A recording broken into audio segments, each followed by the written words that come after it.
भेटला नाही की ज्यानं मनापासून मी वर यावं, मी स्थिर व्हावं, माझं वैभव वाढावं असा विचार करणारा एकही माणूस कोण भेटला नाही. आणि ते आज आपल्यामध्ये नाही, त्याचं निश्चितपणानं मला अति दुःख आहे.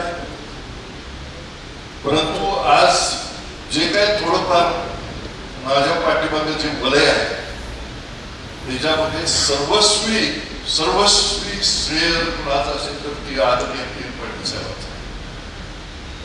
माझ्यावर एक खूप साधा आणि जसा फळा माणूस आहे. फार लोक चाच घेतात, वेळ प्रसंगाला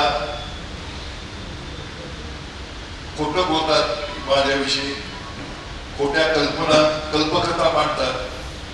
परंतु या सर्वाला कुठेही कानामध्ये थारा न देता त्यांनी मला नेहमी जवळ धरलं.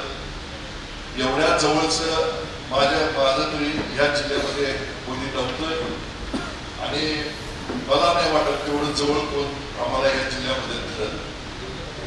आणि अशा या माझ्या थोर मित्र आणि नेत्याला मी आदरपूर्वक आदरांजली वाहतो. आणि जे काय मी तुम्हाला मगाशी सांगितलं, जे काय अस्तित्व आज आम्ही राखू शकतो स्वतःच, हे केवळ आणि केवळ वीर पाटील साहेबांचं मुलं आहे. आणि अशा या थोर नेत्याला, अतिशय मान्यवर आमच्या मित्रांना या आदरपूर्वक श्रद्धांजली वाहतो. माझी बंटी पाटील साहेबांना आणि सर्व काँग्रेसच्या विशेष विनंती आहे की राहुल दादा आणि आमचे राजेश भाई त्या दोघांच्याकडं आपण विशेष लक्ष द्यावं.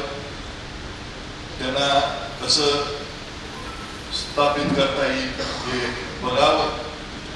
आणि जिथं जिथं वीर पाटील समर्थकांना, त्यांच्या घराण्यातल्या पिढींना, चालू पिढीला जिथं जिथं माझे जे काय माझ्यापर्यंत शक्य आहे ते उरलेल्या चिन्हामध्ये माझं सर्वस्व त्यांच्या पाठीमागं उभं एवढंच सांगतो. आणि त्यांना भावपूर्ण आदरपूर्वक श्रद्धांजली अर्पण करून मी इथंच थांबतो.